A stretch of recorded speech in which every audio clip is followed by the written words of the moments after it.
So, hello, everybody, and welcome. Yes, welcome back here at BSN Network. QQ back here, BSN Network. This is the BSN Network podcast here today. It is Friday, August 27th here today. Hope everybody's having a good day so far and had a good rest of their day yesterday. It is, in fact, Friday, August 27th here today. Coming off of another Yankee win last night. Yes, the New York Yankees get another win, and it was a close one. It wasn't easy. It was a close one. It was a hard game to win, but it's just another one of these wins for the New York Yankees, and they just, go out, and, it was close. It wasn't easy. Almost blew it, but it's a win, and us all year long, this has been happening for the New York Yankees. We've been getting wins. They've been close. They haven't been easy, but hey, we're getting wins. We're getting the job done, and it's great to see. So, a very good win for the New York Yankees last night. Judge with a big hit, and the Mets lose again. And now the Mets, who lose yet again, now they'll have a little bit of an easier stretch in their schedule as they go on and play the Nationals, the Marlins, Marlins. Kind of like a 13-game stretch like they had against the Giants and Dodgers that they just got done with. They will now play Nationals and Marlins in that type of stretch. But we know that the Nationals and Marlins are not a good team. And they are a very bad team. Both teams sold at the deadline. We know that, the Nationals with their fire sale, Schwarber gone, Harrison gone, some guys from the bullpen gone, Scherzer gone, Trey Turner gone.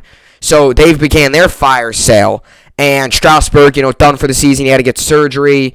So they're thin, and so are the Marlins. We all know the Marlins are rebuilding. I think going into the season there was expectations for the Nationals. I don't think anybody expected them to be this bad, but I think we had expectations for them. And as for, a team like the Marlins, a little different. We didn't expect them to do anything crazy. They're going through a rebuild. But they lose again. And in last night's a pure example, not hitting with runners in scoring position, not getting the job done, not getting that big hit. And, you're not going to be able to win ball games if you can't hit the ball when runners in scoring position. We saw it earlier in the season with the Yankees. We're seeing it now with the Mets. It's like complete crisscross. So, Mets lose, Yankees win, like I just said. Judge with a clutch hit. I know everybody likes to talk about how Judge isn't clutch. He has, one walk-off in his career. He is clutch. And people get too caught up in how many walk-offs the guy has. Last night, that's a clutch hit. He's had so many clutch hits throughout the season, clutch at-bats. Just because he's not getting walk-offs doesn't mean he's not clutch. Everyone's like, oh, he's not clutch. He doesn't get walk-offs. That doesn't mean it. You know how many guys don't have many walk-offs. First of all, you got to get up in the opportunity to have it. If you're a 9-hitter and the 1-hitter's up in the bottom of the ninth and a runner on second, well, you're probably not going to get the opportunity if it's a tie game. But he's clutch. Last night, clutch single by Judge won us that game. Judge doesn't hit that single. It's a 1-2 count as well. One strike away from striking out, and boom, you go into the bottom of the ninth. It's a tie game. So Judge with a clutch hit. Gardner, Gallo, Stan, all hitting bombs. Gardner with a home run. Field of Dreams home run. This home run. It's wild. That Field of Dream games has lit us up. Ever since that game, we've been on a 12-game win streak. So, great to see the Yankees win. I'm glad that actually Boone not saying that I'm glad he got thrown out, but it did spark under the team. I mean, the first, inning, the Yankees were sleepwalking. We struck out 2 out of the 3 batters that got up or whatever. I know LeMahieu struck out on 3 pitches. I know Judge struck out on a terrible call. Then the next inning, Gallo struck out on a terrible call. We were sleepwalking there. Bad calls by the ump. Terrible calls. I mean, calls that aren't even close. And the ump will look back at the film, and he'll realize why Boone was mad. So some really terrible calls. But the Yankees found their groove. They got the win. So 12 straight now for the New York Yankees. And if you're talking about another New York athlete, that's the Namath. So Joe Namath, number 12. 12 wins now for the New York Yankees. And now today they go for 13. And this is the first time since 1960 they have won 12 games in a row. Recently, all these World Series, the 9 World Series, none of those times they won 12 in a row. They haven't won 12 in a row since 1960. So let's keep that going. Let's keep the win streak rolling. And Cole's on the mound tonight, so you got to feel good about that. Sean Manaea will take the mound for the A's. So a lot of optimism around this Yankee team. And yet again, another win. It was close, but another win. We find a way, gain ground on the Rays, and continue to, gain ground and continue to get insurance on the wild card. So Yankees win, Mets lose. Any surprise there? I've been saying that for the past 2 weeks. Yankees win, Mets lose. Yankees win, Mets lose. Yankees win. Mets 2-11 through that 13-game stretch. So we said this 13-game stretch will tell you a lot about the New York Mets. And let's hear it. 2-11. They got a win against the Dodgers on the final game of that 4-game series, and they got a win on the final game of the Giants series. So they were able to salvage the final game of the Giants. First time they played the Giants and the second time they played the Dodgers. But they got swept against the Dodgers in the first time and swept yesterday against the Giants. So 2-11 across this 13-game stretch. Now they have an easy part of their schedule. This is an opportunity to get right back in the race. It is. I'm going to tell you that for sure. Now, do I think they will? Probably not, because Braves are hot. You got a lot of teams ahead of you. Yeah, you're playing all these good teams, but you've dug yourself. You're 7.5 games back. And the Braves just seem to keep on winning. And the more they win and the more that you lose, you're just going to dig yourself in a deeper and deeper and deeper hole. 5 games below 500 the Mets are now. So they start up tonight against the Nationals. Got to get a quick turnaround. They just got to forget about that 13-game stretch. Forget about it. Never happened. Pretend like you're 0-0 right now. You're going into a new season. Got to forget about it. Yankees play the second game of the 4-game set today against the A's. And, that's what's on tap for today. Also, preseason, Jets-Phillies tonight. Excited to watch that. Elijah Moore, Elijah Vera Tucker might get some time. Salah kind of said it was unlikely, and then, Elijah Moore said that he wants to, but it's one of these things where it's kind of 50-50. It would be great to see, but either way, we're going to see Wilson one more time before the regular season. And, All right, so let's get to the topic for today's podcast. Yet again, another baseball or football-baseball day in that order. I wanted to start off with actually a report that just came out a little while ago. Jameis Winston named starting quarterback for the New Orleans Saints. Yes, the New Orleans Saints have found their new starter, or at least hope they have found their new starter to try and not do what Breeze did, because that's almost impossible, but at least do his job, and that is Jameis Winston. We all know the quarterback battle between Hill and Winston. If you even want to call it a battle, because I think from the start we all knew Winston was going to be the starter, but still, it's official. Winston will start. I'll get to this, what it means, my thoughts on it, if I'm surprised, not surprised, kind of like what I did yesterday, except this time around with the New Orleans Saints. So we'll get to that. And how like I said, I can't leave the Yankees' 12-game win streak unnoticed. I'm going to talk about yesterday's game, give you a little preview into the weekend as we got game tonight, tomorrow, and Sunday before we head out to the Angels, and then finally back home. And that will be nice. I cannot stand West Coast trips. I don't like them at all. Not fun, but Yankees, 12 straight wins, makes it a whole lot better. And then we'll get to the New York sports update as well. Yankees, Mets, Jets, all today. That doesn't happen often.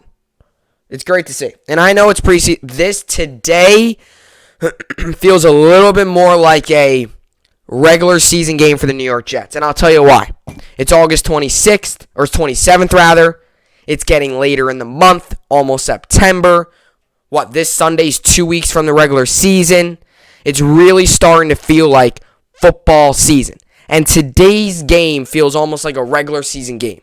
It's got the anticipation. It's got the hype up. It's got the excitement. Zach Wilson, final time taking the field before he gets to play week 1 in Carolina. And final time he'll be playing at home until week 2 against New England. So there's loads of excitement, I feel like, in this game.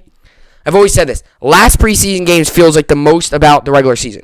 Because you're the closest to the regular season.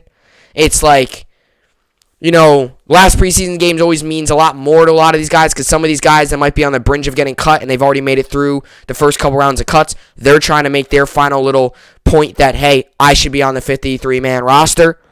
So I always feel like the last game has a little bit more energy in it than the first two. And the Yankees play the Eagles. Jets play the Eagles. And nothing against the Eagles, but they're bad. Now, Not saying if the Jets go 3-0 in preseason, we got to celebrate. That's more wins than they had all last year. But Jets, Yankees, Mets all on today. So we can't complain as New York sport fans. We can't complain that nothing's on today, especially with the Yankee game later. You got Jets, Eagles, you got Mets, you got both of those games on at the same time, then you got the Yankees. So you can't sit here and be like, oh, there's nothing on. What do I watch? 3 games on. Mets, Jets, Yankees, in that order, should be good. All right, with that being said, by the way, Browns play the Giants on Sunday. It would really feel like a regular season game if it was on a Sunday. Jets have had, what was it, Saturday? Was it 2 Saturday games or no? Yeah, 2 Saturday games and then a Friday game, or is it was it a Friday, Saturday? I know Green Bay was on a Saturday. I forget what Giants were on. Either way, doesn't matter. Giants, Browns on Sunday. That's at 6 Eastern. Kind of interesting that those games go so late into 6 Eastern. Like, you would think the NFL would try to make a rule almost like the MLB does on the final day of the season. Like, final game of preseason, end all the games by, 6. Instead, you got an 8 o'clock game, like, I don't know.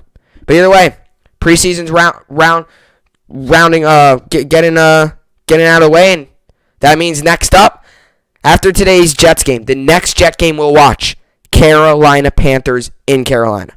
Super excited. All right.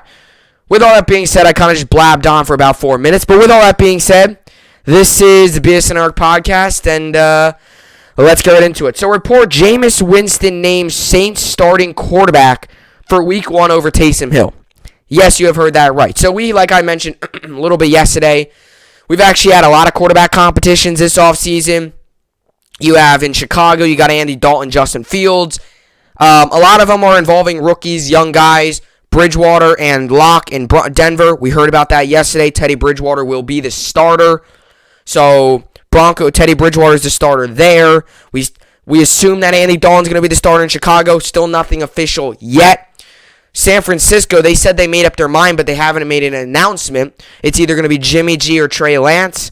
Jaguars, although it wasn't much of a competition, they officially named Trevor the starter. Who's it going to be in New England? Mac Jones or Cam Newton? So there's been a lot of quarterback competitions. If you even want to call Lawrence Minshew a competition, we all knew it was going to be Lawrence. We all knew Lawrence was going to be the number 1 pick. We all knew that the Jaguars, Lawrence would be lining up under center Week 1 as long as no injuries happened, and he is. So that's number 1. Number 2 is Denver Broncos saying they will start Teddy Bridgewater. And now number 3 is down. So we still got New England, San Francisco, and Chicago are still the only ones. Jets haven't officially announced Wilson, but let's be honest here. Jets aren't going to throw Mike White out there Week 1. And if they do, I am not going to be happy about it. They won't. It would be stupid for them. Why would they do it? Wilson's going to be out there Week 1. But they haven't made it official, but you really don't have to make it official. You could just throw him out there. So now the third one's down. New Orleans Saints have announced that Jameis Winston will start Week 1 for the New Orleans Saints over Taysom Hill. And I've talked about the Saints a lot this offseason. I've said it many times. I've talked about it many times. I actually tend to believe the Saints are going to have a down year. I do. I feel like in a way the Saints are in a little bit of Denver Broncos situation, where it's like they don't really have a set-in-stone quarterback. Like, you're really going to sit here and tell me Jameis Winston's the answer for the next 10 years? Same thing with Broncos. Are you really going to tell me Teddy Bridgewater or Drew Lock's the answer for the next 10 years? No. They really don't. I mean, you can say them on any quarterback, but at least if you bring on a rookie or a solid veteran or something like that, you could at least say, okay, this guy's going to give us quality starts for the next couple seasons. There's a lot of unknowns with Jameis Winston and Taysom Hill. Now, I will tell you this. I agree with the Saints going with Jameis Winston. I'm not surprised they went with Jameis Winston. I think all along they were going to go with Jameis Winston. I mean, let's be honest here. Were we really going to sit here and say, oh, Taysom Hill should be lining up under center Week 1? No, nothing against Taysom Hill. But personally, in terms of throwing, accuracy, overall just play, Jameis Winston's a better quarterback. And the one thing you could do with Taysom Hill, you could do a lot with him. You could have him at tight end. You could have him at tight end. He could do quarterbacks. He could do wildcats. He could receive. He could punt return. He can do pretty much anything. So it only makes sense to put Jameis Winston in because Jameis Winston's not going to go out there and receive. He's not. Taysom Hill can. So I still feel like, as many people might say today, oh, well, what's going to happen with Taysom Hill now? That's, I think, the whole reason of not starting Taysom Hill. You have Jameis Winston starting. He's a quarterback. He's not going to go out here, run, play receiver, play tight end, block. He's not going to do that. He's going to throw. He's going to be a quarterback. Taysom Hill, on the other hand, sure, he could be a quarterback, but that's not his only thing he could do. He can run. He can return. He could put him at corner. I bet you he could do his job. He could play tight end. He could play receiver. He could get the ball and do a wildcat. He could play running back. He could do it all. He's like a utility guy in football. And we don't see those all the time. I mean, sure, you sometimes see a quarterback on a trick play line up as a receiver. We saw a Philly special in the Super Bowl with the Philadelphia Eagles. But, I mean, that's not Taysom Hill is much better than that. Taysom Hill can actually line up at tight end for a full game. He can. He's solid. He could block. He could catch. He could do it all. Taysom Hill's like a utility football player. So it makes sense why they took Jameis Winston. And I'm not surprised. That's why I kind of put air quotes under competition. Was there really a competition? Were we really going to sit here and have Taysom Hill play quarterback? Because then you're eliminating all of his other strengths. His receiving, his running, his tight end ability. You're eliminating all that. Because then he's got to go out there and play quarterback. So I still believe goal line scenarios, maybe close down in distances, 4th and 1, 4th and inches. He could definitely come out, quarterback sneak, get a run play, 4th and 3, big moment in the game. He could run, he could come out a wildcat, something like that, screen pass, something like that. He's still going to be used. If Jameis Winston wasn't starting, he wouldn't be used because he's not going to do that. So, we all know Jameis Winston, right? He has talent. We saw it at, Florida State. He won a Heisman. He took Florida State, did great things with them. We all remember Florida State. They were at that point, they were better than Alabama. They were the powerhouse in college football. They're not really anymore. They're actually rebuilding a little bit. But still, we all know he was a Heisman Trophy winner in 2013. He won a national championship. You could make the argument he was the best quarterback ever to go through Florida State. Not saying he is, but you can make the argument he's up there. That's why he was the number 1 overall pick in 2015. And to say that he's been underwhelming is a little bit of an understatement. Now, the one thing with Jameis Winston that's been the issue. It's not the touchdowns. It's not the arm strength. It's not the yards. It's not the ability to run. It's not the ability to make. It's not the ability to panic and it's not none of that. It's turnovers. That's the issue with Jameis Winston. And if you look at his career highlights here, okay, he was a Pro Bowler in 2015, NFL passing yards leader in 2019, PFWA All-Rookie Team, and he was the NFL Rookie of the Year in 2015. He had a really good year in 2015. He did. And you can't. He had in 2015 he had 22 touchdowns, 15 picks, 4,042 yards, 84.2 was his rating. He had a good year in 2015. Since that though, not touchdowns, not arm strength. It's been the big issue with Jameis Winston. Listen to this. The big issue with Jameis Winston has been interceptions. Remember the season 28-19, final year with Tampa Bay, before the Bucs went out and got Tom Brady, and Jameis Winston goes to the division rival New Orleans Saints to back up Breeze for a year. He had a terrible year. Now, yards, touchdowns were not an issue. If I told you this about Jameis Winston in 2019, you probably would have thought he was a Pro Bowl. He was an MVP candidate. 5,109 yards and 33 touchdowns. That's that. And a rating of 84.3. You would probably say, oh, wow, that's a really good season. Now listen to this. 30 interceptions. He threw 30 interceptions in 2019, 33 touchdowns, 30 interceptions. One of the only players in NFL history to ever do that. So, you're getting a guy with and call me crazy, but you're getting a guy with a lot of upside. He has arm strength. He can deliver accurate balls. He doesn't panic really in the pocket. His mistakes are trying to force too many throws. He doesn't really panic. He forces. Double coverage, tries to force. Makes a misread on a play. Throws the ball too late or too early to a guy. That's been a big issue with him. It's not been arm strength. It's not been reading. It's just been the interceptions. That's been it. The touchdowns have been great. He's thrown 121 touchdowns in 5 seasons with the Tampa Bay Buccaneers. Last season, he barely played because he was backing up Breeze. He played, one or a couple games? That was it. So, if the Saints can fix his turnover issue, and I said this when he was with the Tampa Bay Buccaneers, if the Buccaneers could have fixed his turnover issue, you're talking about a really good, really solid quarterback. Same thing here with the Saints. If the Saints can fix his turnover issues, you're talking about a quarterback that he can go out there and win you some games. And he can win you some big games. And there's no question about that. He can go out and win you games. So, I do agree with them going to Winston. Now, there's that good old joke out there that now he's finally going to be able to throw to Buccaneers players because he's going to be throwing interceptions. I like I said, the thing with Winston is, it's not that he doesn't throw for people. He was the yards leader in 2019. He has a lot of upside. Interceptions hurt him. Turnovers hurt you. Look at Daniel Jones, the other quarterback in New York. Why this year is a make-or-break season with him? It's not because of his mobility or his arm. It's because of his turnovers. He fumbles too much, throws too many interceptions. He could deliver an accurate ball. He can run. He could get out of the pocket. We know that. Throws too many interceptions, turns the ball over too much. Forces too many throws, panics a little bit under pressure. That's why he is in a make-or-break season. Jameis Winston, same thing here. This season's big for Winston. If Winston this season throws 27 touchdowns and 25 interceptions, well, there's an issue. There's a big, big issue. So, Saints fans will get ahead of themselves and say they got the quarterback for the future. I would slow down a little bit. I want to see what he can do in the new Saints offense. And let's remember, people, they're without Michael Thomas for I don't know how long. We know the first couple weeks of the season. Who even knows if Thomas is going to play this season? You really haven't heard anything on him.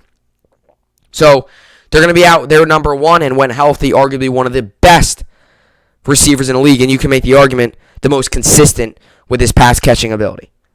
So, it's a big year for Winston. I feel like this is a statement year. Whether or not he's a Saint for the next 10 years, whether or not he gets traded and is on 5 different teams the next 10 years, this is a big year for Winston. And, I think Winston's got to realize, okay, he's filling in Drew Brees' shoes. You can't expect to go out there, win Super Bowls, take your team to playoffs every year. Saints fans got to slow down a little bit. It's big shoes to fill. You're talking about arguably one of the better quarterbacks of all time in Drew Brees. Not the best, definitely. Tom Brady's the best. Montana, all of them are up there. But you could make the argument top 10, top 5, top 15 quarterback of all time you're filling in. So, slow down a little bit. But it's the right move. It's the right decision. And you just got to hope Sean Payton, their system, their scheme, helps a little bit to Jameis Winston. And make no mistake, he's been good in the preseason. He looked really good against Jacksonville on Monday. Delivered some really good throws. I've said this with Wilson. I say with every quarterback. There's only so much you can take from preseason, though. Let's see what he does in the regular season. I still believe that they're going to be a run-heavy team this year. Without Michael Thomas, they lost Jared Cook. Still believe they're going to be a young, really run-heavy team, and they're going to rely a lot on some short passes to Kamara to limit those interceptions and those downfield mistakes. But I do strongly believe that this is the right move, and you just got to hope that his turnover problems fixed. You cut the interceptions in half, again, that in that 2019 season. You're talking about a 33 touchdown season and 15 interceptions. That's a pretty solid year. That's a year that will get you to a Pro Bowl. 30 interceptions? Really? That's a lot. Turns the ball over way too much. So he's got to fix the turnovers. And this is definitely, I think Winston, like I said, it is a big year for the Saints because I think the Saints are going to probably try a bunch of things. If Winston doesn't have a good year, they might go out and draft a quarterback, trade for a quarterback, sign a quarterback. I'm not going to sit here and all of a sudden name Jameis Winston the quarterback of the future for the Saints. This is a big year for him and the Saints. But if he can limit the turnovers, he's a very good quarterback. Look what he did in Florida State. Look what he did his rookie year. Look what he did in 2019. Eliminate the interceptions. Look at those numbers. Those are Pro Bowl numbers. Alrighty, so report Jameis Winston named Saints starting quarterback for Week 1 over Taysom Hill. Like I said, I don't even really think there was a competition. I think Taysom Hill would actually agree Winston's the better quarterback. Hill's more flexible. He's kind of utility. He could play receiver, play tight end, run, wildcat, all that sort of stuff. Winston's not going to go out there and catch a pass and run for 15 yards. He's just not that guy. 99% of the league, not that guy. Unless if you're Nick Foles in the Super Bowl. All right, so let's read this quick article here. So the New Orleans Saints reportedly selected Jameis Winston as their starting quarterback for Week 1 against the Green Bay Packers, following a competition with Taysom Hill throughout training camp and the preseason. ESPN's Adam Schefter reported the news Friday. So this is some of the news. This was from today. Jameis Winston has been named the Saints starting quarterback and will make his first start for New Orleans on opening day versus Green Bay Packers, per sources. So, hey, you're getting a competition early. You're facing a very good Packers defense with Jair Alexander and many others in that secondary. So, he's getting a test early. First week of the season, if he throws for 3 touchdowns, doesn't throw a pick, that's a very good start. I think with Winston, you got to treat it a little bit like this is a rookie year. Little by little. If you're a Saint fan, you can't expect him to go out there and throw 40 touchdowns and 5 interceptions. You're going to have to expect a turnover. You're going to have to expect mistakes. New offense, new scheme. In a way, he took a year off last season because he was a backup behind Drew Brees. Yeah, he played a little bit, but not 16 games. Not to the extent that, as a starter, not to the extent he played in the first 5 years of his career. So there is going to be a little bit growing pains, I think, but this is the right move. So Saints players were spotted yesterday congratulating Jameis Winston, who locked up the job with a strong performance during Monday night's preseason win over the Jaguars. This is another little thing from Adam Schefter. Let's see here. Okay, so Jameis Winston has up to $7 million available via incentives this season, tied to a variety of factors, including playing time, passing statistics, and team success. His path to reach those various incentives became clearer today. Drew Brees, who'd filled the Saints' starting role since 2006, announced his retirement in March at the age of 42. Like I said, he's not going to be Drew Brees. Not going to go out there. Maybe he will. Prove me wrong. Go out there and win 5 Super Bowls for us. But say it 5 more times. It's the right move. You can say it at home as well. The 2-time NFL Offensive Player of the Year, who led New Orleans to the Super Bowl, to a Super Bowl title at the end of the 2009 campaign, left a massive void after throwing for over 68,000 yards with 491 touchdown passes and 228 regular season appearances across 15 years with the franchise. Winston signed with the Saints in April 2020 to serve as Brees' backup last season, which allowed Hill to remain in the multifaceted playmaker role he'd filled throughout his tenure. When the future Hall of Fame suffered broken ribs and a collapsed lung in November, the coaching staff gave Hill his first stint as a starting quarterback. He compiled 4 passing touchdowns, 4 rushing touchdowns, and 2 interceptions en route to a 3-1 record. Winston re-signed with New Orleans in March, pitting himself against Hill to determine the full-time successor to Brees. Both quarterbacks maintained throughout the process it was a friendly competition with a focus on internal improvement rather than outdoing the other guy. I love working with Jameis. He works really hard. I think he's really smart, Hill said August 1st. He has got a lot of experience playing the position. Winston explained August 19th, working alongside a high-level competitor like Hill tends to make you better naturally. This was another quote here. I think we are just great teammates. The main thing at the quarterback position, everyone in that room, our main focus is to win and protect the football. That is the only thing that we really think about it. We are consistently trying to help each other with that, especially the winning part. So as long as we are they doing our job, doesn't make much sense. But like it doesn't matter who's in or who's not. It's about the team more than it's about us individually. And Drew Lock kind of said that yesterday a little bit as well. He was kind of like, he kind of said the same thing. Like, he could sit there and complain. He could say, "Oh, I'm done with this. I should be the starter. Teddy Bridgewater's not good." Instead, he sat there or stood rather, but he said to the microphone, and for a young guy too, very easily, when they drafted him, they expected him to be the guy. Very easily, he could have said, "Hey, I'm done. They drafted me to be the guy, and I've played 18 games in 2 years, and they're not okay with it." So obviously, clearly, he took a different approach, and it looks like this quarterback room as well is taking a different approach. And it might sound crazy. It might be like, "Oh, average quarterback room." No, there's been issues. There has been issues before. There's been guys that would go on and say, "Oh, I deserve to be a starter. This guy's not good enough." And boom, not only does that hurt the running back or the quarterback room, rather, that hurts the whole team. Because now your team chemistry and, backing each other up is gone through the roof. The competition continued deep into the preseason as neither quarterback could distance himself during the early stages of camp. But Winston's strong showing in the second expedition contest gave him the upper hand. Winston was the presumed favorite coming into the season, given his 5 years of experience leading the Tampa Bay Buccaneers offense. While he was mistake-prone with the Bucs, he's also got the arm talent to make any NFL throw, which gives him plenty of upside within the Saints scheme. In his last season with Tampa 2019, he became the first quarterback in NFL history to record at least 30 touchdowns and 30 interceptions in the same season. It was the epitome of a boomer-bust style, and New Orleans will hope he can at least cut down a bit on the errors in 2021. Meanwhile, picking Winston as a starter for the September 12th clash with Green Bay frees up Hill to return to his previous role of doing a little bit of everything for the Saints offense. That will likely include some quarterback snaps, particularly in short yardage situations and on trick plays. So, like I said, it's rare when you have a guy like a Hill that can do, run, pass catch, throw, do all those things. But that's why I think it's also smart to go out there and put the quarterback out there. Not saying Taysom Hill's not a quarterback, but he can do a lot more. Like Winston, if you get what I'm saying, you're not going to throw Winston out there in a 4th and 5 and ask him to run a route for you. Hill, sure, he can do that. 4th down and 2, Hill can punch it in for you. You're not going to ask Winston to gain you 5 yards on the ground. So that's kind of where my thought process is. But this line said it all here. This line says it all right here. Boomer bust style. He was a boomer bust.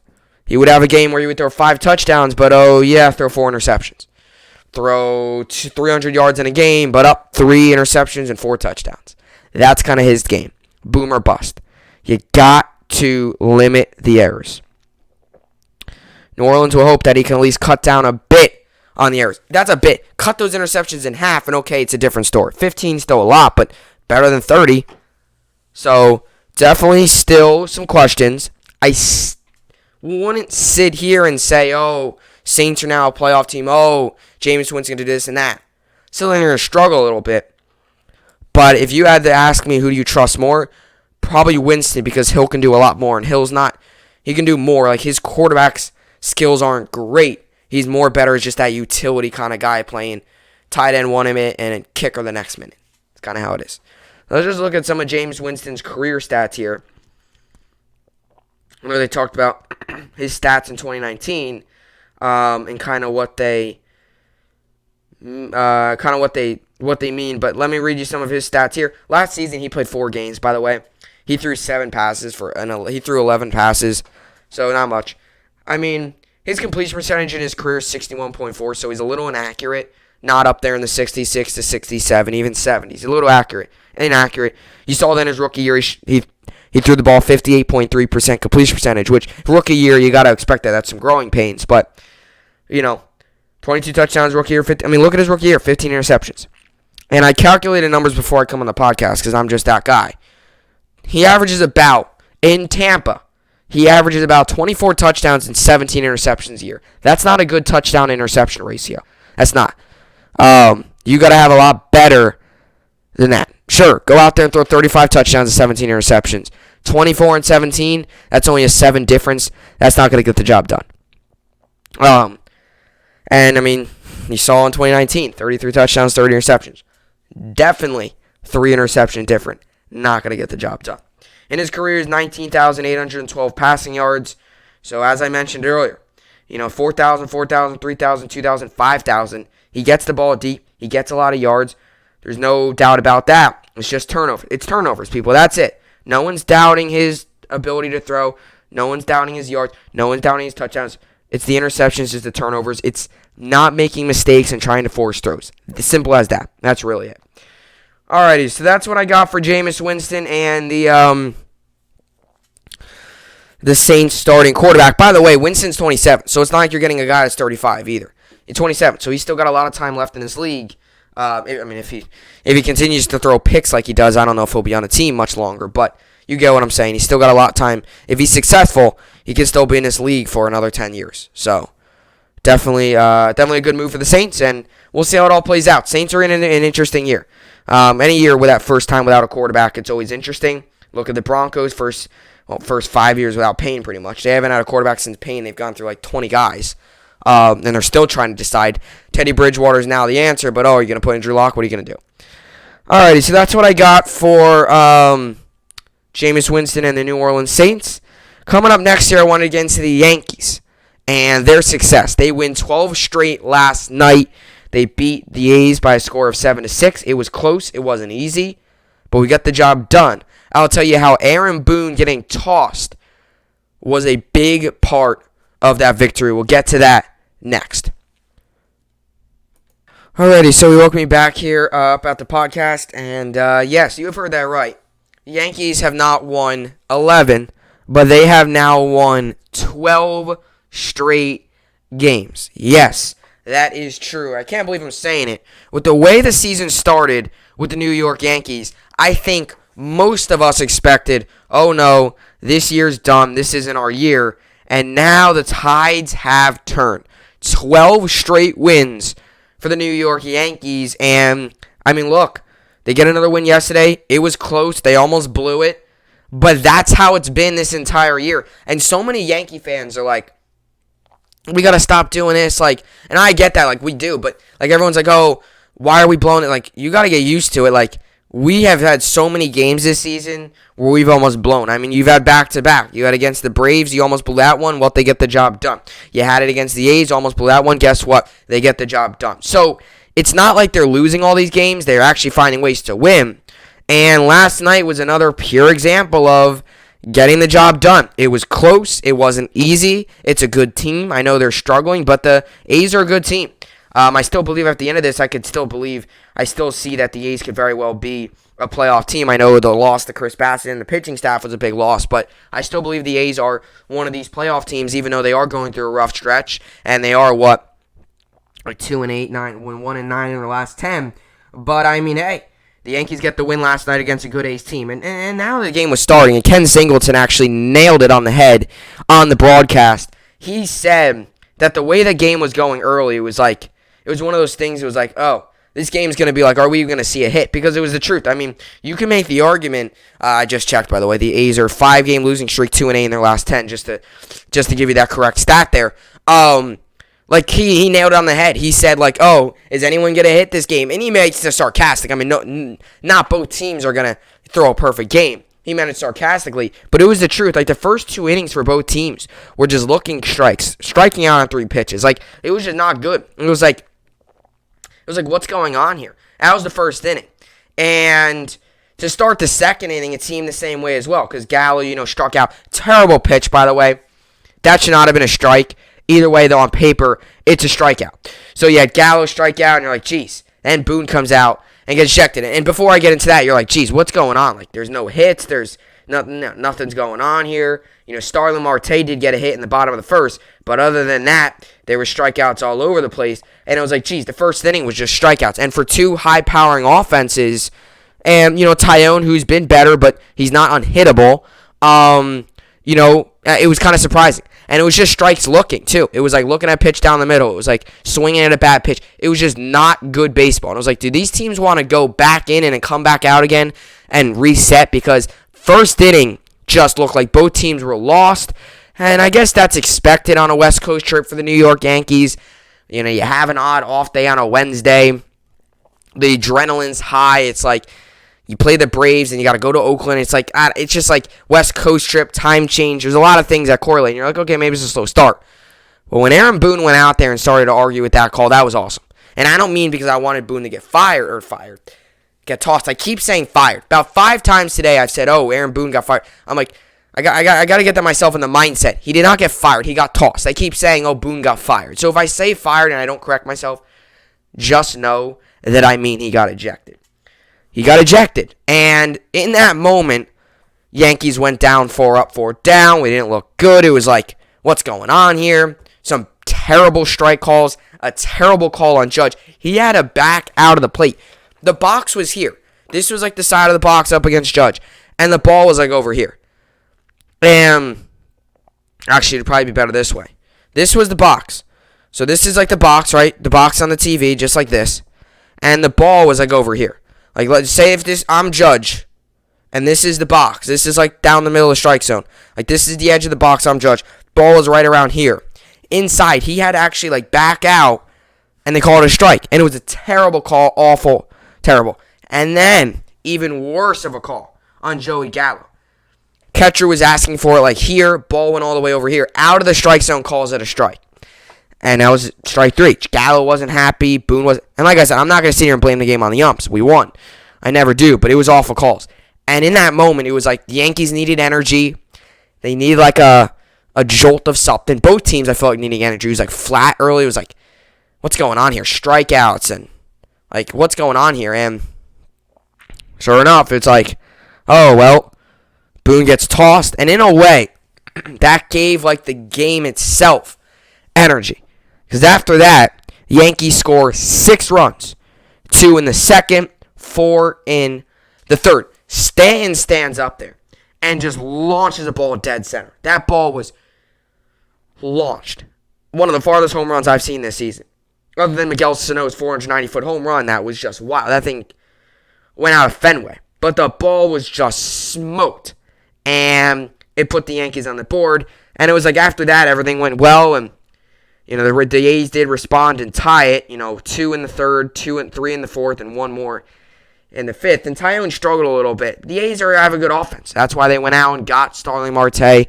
They've already got guys like, you know, Matt Olson, who I believe is an under-the-radar MVP candidate. Josh Harrison's had a really good season. You got some power hitters like Mitch Moreland. Matt Chapman can, you know, hit for some power. He's also a very good defensive player. The A's have a well-rounded roster. Well, they've made the playoffs, like 7 of the last 10 years? So they have a very good, well-rounded roster.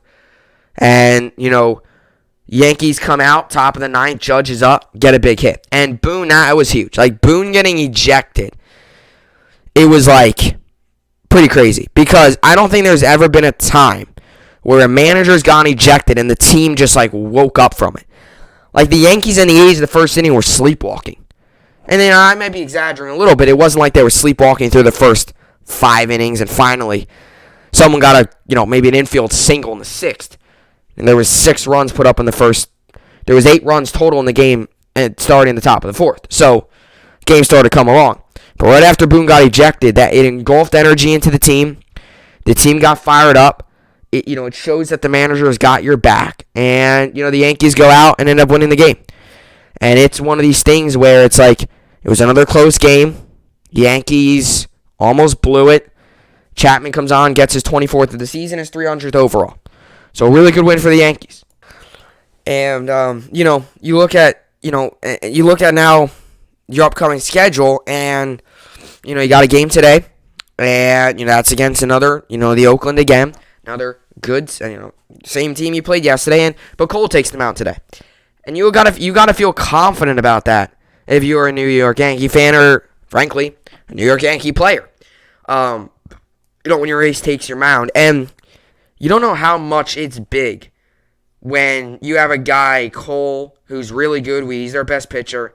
And then you have, you know, Nestor Cortez, who's been so good this season, you know, be able to back you up. Because the Yankees, you know, the big thing with the Yankees pitching staff over the years, we haven't really had arms. You know, we would have a, you know, guy here that would be like, he's our guy, and then you would have 4 other guys that are You know, when you got Cole last season, we had Cole, and then you had other guys that were like, bleh. Same thing here. Like, this year, it's a little different. You got Cole, solid. Cole is one of the best pitchers in baseball. Then you have Montgomery, who's put together a quiet but really good season. You could make the argument this is his best year of his career. You know, him coming off of Tommy John, struggled last season, but, you know, short 60-game season coming off of Tommy John, really no spring training, the summer camp. Just an overall weird year for him. And then you have, you know, Cole. And then now you have Nestor Cortez, and Tyone's been better. It's like now the Yankees finally have depth. Like outside of Cole, we're not throwing Paxton or Happ or Tanaka, who's very inconsistent. Sure, Heaney's out there, but when Kluber comes back, who's expected to come back on Monday, you got to feel okay that Heaney, more than likely, Boone said, will be moved to the bullpen. And, you know, I know many people might disagree with that, but a lot of times players, when they get moved to the bullpen, are completely different pitchers. Just their routine, just how much better they are. They just feel like they're more calm. They just feel better when they get moved to the bullpen. And that's kind of the Heaney situation here. He's much better when he gets moved hopefully he's better when he gets moved to the bullpen. But now you get Kluber back as well. Like I said, Tyone Cortez. This team's finally coming together here. And you got Kluber pitching Monday against a good Angels lineup. It's a solid Angel lineup. David Fletcher, Ohtani, Walsh, guys like that. Good lineup. But I've said this throughout this 12-game win streak. Yankees just got to keep on taking this thing one game at a time. You can't start looking ahead to September and October and playoffs or no playoffs, home field advantage or no home field advantage. You can't start looking at that. What you got to do is you got to just take it game by game, continue to win, and like I said, this win streak's not going to last the rest of the season. Sure, I hope it does, but they're going to lose at some point. Not going to last the rest of the season. And when they do, you got to see how they respond. Right now, they're 4 games out from the Rays in the AL East, which it's likely it's just going to be difficult. As I said yesterday, a lot of things are out of the control. I mean, now we got to hope that the Rays lose to the Orioles. And is that going to happen? Probably not. You got to hope that the Rays lose to the Orioles. Let me say that again. And I know the Orioles just ended that 17-game losing streak and just won 2 in a row. Wednesday against the Angels and yesterday against the Angels as well. But let's be honest, the Orioles are not going to go in, not going to play Tampa and sweep them. And if they do, good for the Orioles. And that's not good for the Rays now. Now, for whatever it's worth, the Orioles do have home field advantage against the Rays. So, whatever it's worth, if it means anything, not that many people even show up to the games. At least the Orioles don't have to play on the road. And let's see the pitching matchup for that. Matt Harvey's on the mound tonight for the Orioles. And Shane McCallaghan is on the mound for the Rays. So Matt Harvey stinks this year. He's not been the same pitcher since he was on the Mets. Part of that reason, old. But he had Tommy John surgery. It hasn't been the same pitcher. So, Orioles will play tonight. It's just against the great Tampa Bay Rays. The Orioles will play the great Baltimore Orioles. The Orioles, if they could just find a way to take 2 out of 3. If they take 2 out of 3 against, that would be, like, the best thing possible. Now, a sweep would probably be the best. But, I mean, I'm kind of being unrealistic. 2 out of 3 is more realistic than a sweep. But, I mean, even if they win one game. Even if the Orioles win one game. And even if that's like the last game. Maybe Rays get caught looking ahead, even if that's the last game. And it's unfortunate because the Rays do have a very easy schedule. After this, they got to play the Red Sox, which actually isn't that bad. But they do, Red Sox are struggling. They're still a solid team, better than the Orioles. And we'll see how that goes. But the Yankees got to just control what they can control. Alrighty, so we welcome you back. And, Orioles, Rays, not ideal for the Yankees, if you want the Rays to lose. But as I kind of mentioned earlier, Yankees got to obviously go for the division. But, you are +3 in the wild card. So, you don't want to focus too much on the division. You just got to, like I said, continue to take game by game. Because you look at the bigger picture and it's like, oh no, as crazy as it may sound, call me crazy, but if the Yankees win 25 of their remaining 35 games, which isn't outrageous the way they're playing, they will be a 100-win ball club. Pretty crazy for a team who earlier in the season we were talking about selling at the deadline, missing the playoffs, firing this guy, firing that guy, myself included. So a pretty crazy turnaround for the New York Yankees. And today, Yankees against A's, 3 more games, then 3 more against the Angels. And I am going to do a little looking ahead here, but then you have 3 against the Orioles, 4 against Toronto, 3 against the terrible Mets, makeup against the Twins, 3 against the Orioles. It's like golden opportunities here to get some wins. And then 3 against the Indians and so on, so forth here. As, you just got to hope that, page keeps on. We keep on losing my page here. You just got to hope that, Yankees continue to play good baseball, and it was another big win last night. And everyone calling Judge not clutch or this or that, that's all false. Judge is clutch. He had a clutch hit last night. People get too caught up in, walk-offs and this and that. He had a clutch hit last night. He gets clutch. He gets on base a lot. Okay, Judge is a clutch hitter. No doubt about it. Talk about his walk-offs all you want. What about the hit last night? Was that a walk-off? No. Technically it was, but it doesn't count as a walk-off. So he got a lot of clutch hits, and last night he did get a Yankees win. Again, all right, so let's get to the New York sports update here and finish off the podcast. Alrighty, so let's get to the New York sports update here. Got to get it up here.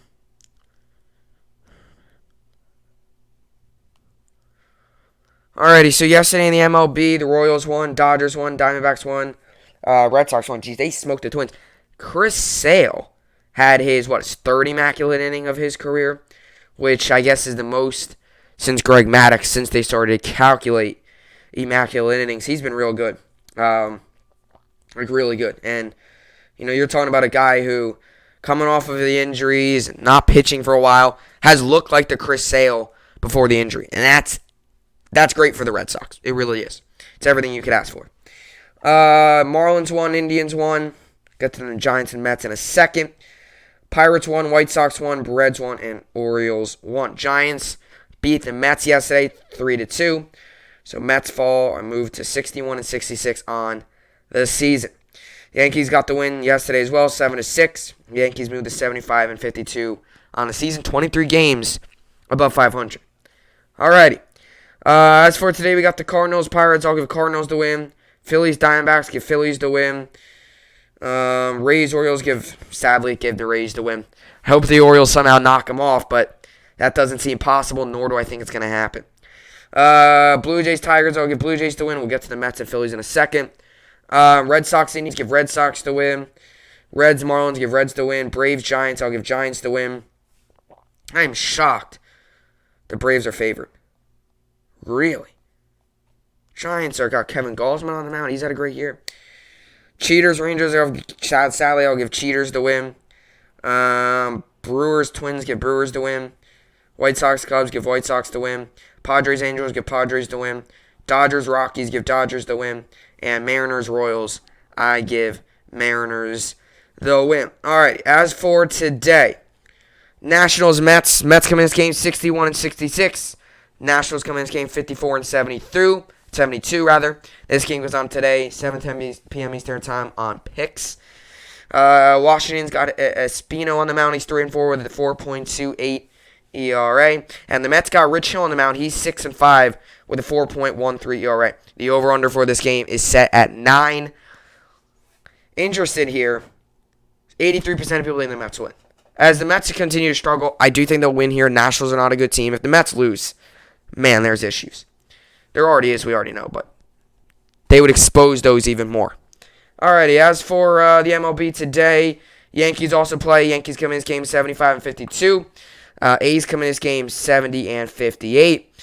This game goes on today, 7:40 p.m. Eastern Standard Time. You can find it on NBCS California and Yes Network. Yankees got Garrett Cole on the mound. He's 12-6 with a 2.92 ERA. And the A's got Sean Manaea on the mound. He's 8-8 with a 3.77 ERA. The over-under for this game is set at 7.5. 80% of people think the Yankees will win. They keep winning. Give me a win. All right, so for fantasy football, for football actually, Jets, Phillies tonight, 7:30 Eastern at MetLife. And then the Giants, Patriots rather, Sunday, 6 Eastern. Also at MetLife. So, give me the Jets, obviously, and Giants, might as well. They're 0-2, might as well get a win. I do hear that they're going to play some of their starters. So, if you're a Giant fan, whether you like that or not, they're going to get some starters. You're going to get to see some Jones, it looks like, but an interesting approach. Week 1, Week 2, of preseason, they didn't play him. Boom, Week 3, now you're going to get playing time. A little bit of an interesting approach, but that's how the Giants are rolling, so that's that. And as for the fantasy baseball, I'm currently losing 172 to 147. And today I've got going Will Smith, Matt Olson, Whit Merrifield, Gene Segura, Marcus Semien, Carlos Correa, Jake Cronenworth, Christian Yelich, Dylan Carlson, Avisail Garcia, Josh Harrison, AJ Pollock, and Luke Voigt. I will make some changes with Alex Bregman. I'll probably put him in. I don't know who to put him in over, to be honest. Good chance I move Whit Merrifield to one of the outfield positions. I just don't know who. Whether that's Carlson has done his... so tough. Tough to tell. I'll make that move, though. I'll decide on that. Garrett Cole and Joe Musgrove are on the mound today for me. And other than that, that's all. I did not make a move. Actually, I was going to pick up Mikolas for the game yesterday. I never did because I just forgot. And hindsight 2020 was actually probably smart that I didn't because he didn't. Not that he didn't do bad, but what, he got 1 point, I could see. Where is he?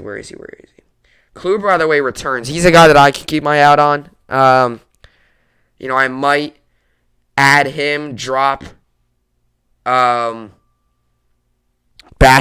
because Bassett more than likely is done for the year, and even if he comes back, it's going to be late, and it's just probably not going to be needed. But yeah, I can't even find Miles. Oh, here it is. So he got 1 point yesterday. So hindsight 2020, 1 point wouldn't make a big difference. Now, if I lose by 1, maybe I'll look back on it, or if we tie, and that could have been the decider. But Nestor Cortez going tomorrow, Musgrove, Cole going today. It makes sense for me not to pick him up. I was gonna pick him up because he's playing against Pittsburgh, but I didn't because I just forgot. But 4 1/3, 8 hits, 3 runs, 1 walk, and 3 strikeouts yesterday, and that resulted in 1 fantasy point.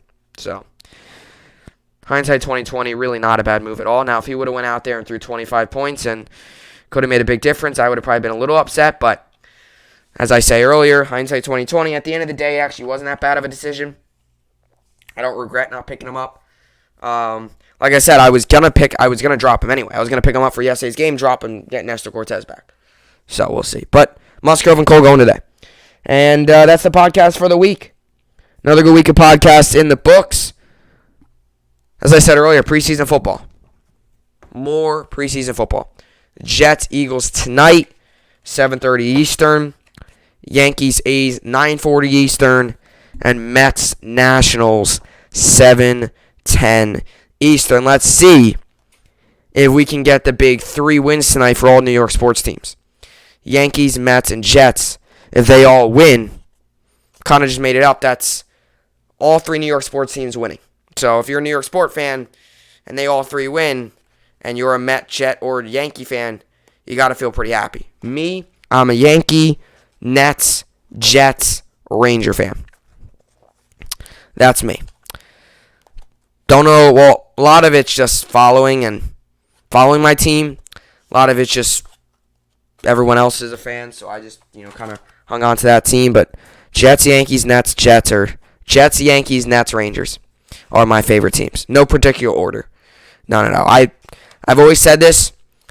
All 4 of the sports that I watch, baseball, hockey, basketball, football, all 3 of them I like the same. I don't dislike one or the other. I don't like one way more than the other. I just love sports in general. I'll sit there and watch 5 hockey games if you want me to. I'll sit there and watch 5 baseball games. That's just how I am. I know some people are like, oh, I'll watch a baseball game, but I get bored. Or, oh, I'll watch a football game, but I'll get bored. Or, oh, I could sit there and watch all these football games, but I don't like hockey. I could sit there and watch them all. That's why when both my teams are on, I usually stream one on the phone and one on the TV. I know some people out there, if one of their team, let's say if you're a Yankee and a Jet fan, and maybe you like the Jets more, you'll turn on the Jet game. And maybe follow the Yankee, but don't really care about it. I'm not like that. I gotta watch both. I do. I don't miss. I gotta watch most of the games. Some games I don't see them live, but I'll record and watch them. That's just how I am, though. Something about just not watching one of the games is just weird to me. Like, I just can't do it. So that's your favorite team. That's the team you root on. Like, just sitting there and going 5 days without watching a Yankee game, it's just like, what's going on here? Or watching 3 games and then when playoffs come around, be like, oh, I'm this diehard fan. I've always said this. all four of the sports, baseball, basketball, football, hockey, I watch them all the same. I like them all the same. They're all great. And every time the season comes around, it's always exciting. I'm excited for football season now. I was excited for baseball season. Once NBA and NHL come around, I'll be just as excited for those. So, now favorite sport to play, that's baseball. Favorite sport to play is baseball. But I'll watch them all and I like them all the same. That's just how I am. It's kind of rare to get somebody like that because a lot of times people tend to like you could be you could say, oh, I like all four of these sports. And maybe you'll watch a couple baseball games, but you're not in love. But you'll watch every snap of the football season. Something like that. I'm not like that. I'll watch them all. So, it should be exciting tonight to see some Jet football and some more Yankee baseball. I'll probably, halftime a Jet game, I'll probably turn on the Met. Like, I'm okay with missing the Met game because I'm not a Met fan.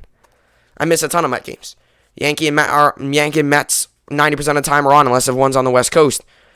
I watch, if the Mets are on, I'm not going to watch the Mets over the Yankees. Like last night, I watched the Mets up until about 5 minutes before first pitch of the Yankee game and turned on the Yankees, and I was happy with what I saw after Boone got ejected because Yankees got caught on fire and they got the win in 13 straight wins, unlike the other team in New York that kind of forgot how to win. So, that's what I got for the podcast. That's my little rant to end the week. As you all know, I take breaks on the weekends, so I will see you all back here on Monday. A lot next week.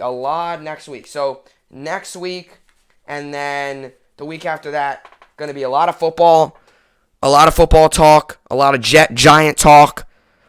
Probably on Monday, unless if there's any other sports news that comes out, I will talk about the Jet and Giant preseason recap, what I saw from this week's set of games and overall, and what to expect going in. Kind of final roster thoughts, and then you get to and then football season 2 weeks from this Sunday.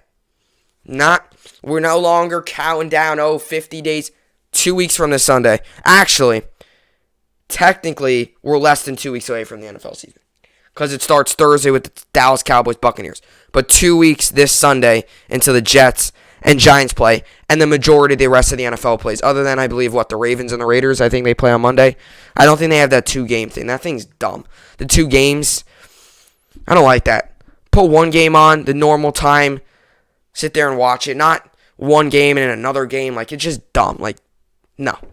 Put one game on, let's enjoy it, and get ready for the next week. That's how I see it.